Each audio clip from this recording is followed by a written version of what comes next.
మార్కెట్లో రెడీమేడ్ దుస్తుల తాకిడి పెరిగింది. కుట్టు మిషన్ సెంటర్లు పెరిగాయి.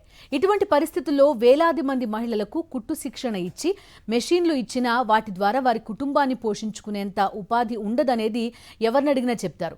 అయినా కూటమి ప్రభుత్వ పెద్దలు పంతం పట్టి మరీ కుట్టు శిక్షణ, కుట్టు మెషిన్ల పంపిణీ అంటూ కోట్ల రూపాయల ప్రజాధనం వృధాకు చేస్తున్న యత్నాలు అనుమానాలకు తావిస్తున్నాయి.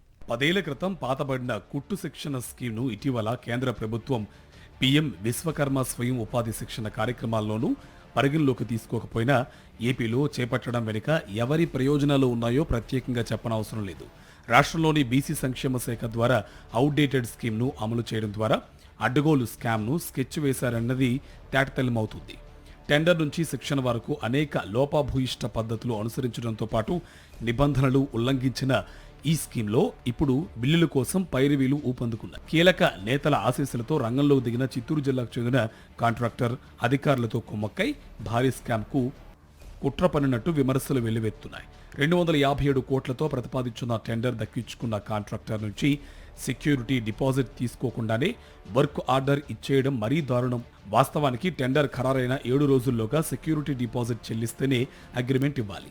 అధికారుల తప్పిదం బయటకు పొక్కడంతో కాంట్రాక్టర్లకు సెక్యూరిటీ డిపాజిట్ చెల్లించాలని నోటీస్ ఇచ్చి మసిపూసి మామిడికాయ చేసే ప్రయత్నం చేసినట్టు తెలుస్తుంది.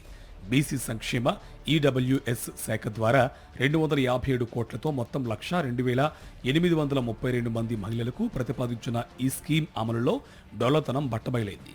అధికారులు చెబుతున్న లెక్కల ప్రకారం చూసినా రాష్ట్రంలో బీసీ ఈడబ్ల్యూఎస్ కు చెందిన 3,43,398 మంది మహిళలు ఉచిత కుట్టు శిక్షణ కోసం ఆన్లైన్ ద్వారా దరఖాస్తు చేసుకున్నారు. వారిలో 72,080 మంది మాత్రమే శిక్షణ కోసం ఫేస్ రికగ్నిషన్ యాప్లో నమోదు చేసుకున్నారు. వారిలోనూ 52,513 మంది మాత్రమే శిక్షణ పొందుతున్నారని చెబుతున్నారు. వారిలో 75% హాజరు ఉంటేనే ఉచితంగా కుట్టు మిషన్ అందిస్తామని అధికారులు చెబుతున్నారు. ఈ లెక్కలు గమనిస్తే ఈ స్కీమ్ పట్ల మహిళలు ఆసక్తి చూపడం లేదని, శిక్షణ ప్రక్రియ కూడా సక్రమంగా జరగడం లేదనేది అర్థమవుతుంది. కుట్టు శిక్షణ స్కీమ్ పేరుతో కాంట్రాక్టర్లను మభ్యపెట్టి కోట్లు కొట్టేసేందుకు పెద్ద ఎత్తున పైరవీలు సాగుతున్నాయి. తొలుత మొబిలైజేషన్ అడ్వాన్స్ కోసం ఎత్తించి భంగపడిన కాంట్రాక్టర్ తాజాగా మొదటి దశ శిక్షణ పూర్తయిందని, బిల్లులు చెల్లించాలని రకరకాలుగా అధికారులపై ఒత్తిళ్లు తీసుకొస్తున్నారు. టెండర్ నుంచి శిక్షణ వరకు నిబంధనల్లో తీవ్ర ఉల్లంఘన ఉండడంతో బిల్లులు చెల్లిస్తే అవి భవిష్యత్తులో తమ మెడకు చుట్టుకుంటుందని ఆందోళన చెందుతున్న ఆర్థిక శాఖ అధికారులు అందుకు ససేమిరా అంటున్నారు.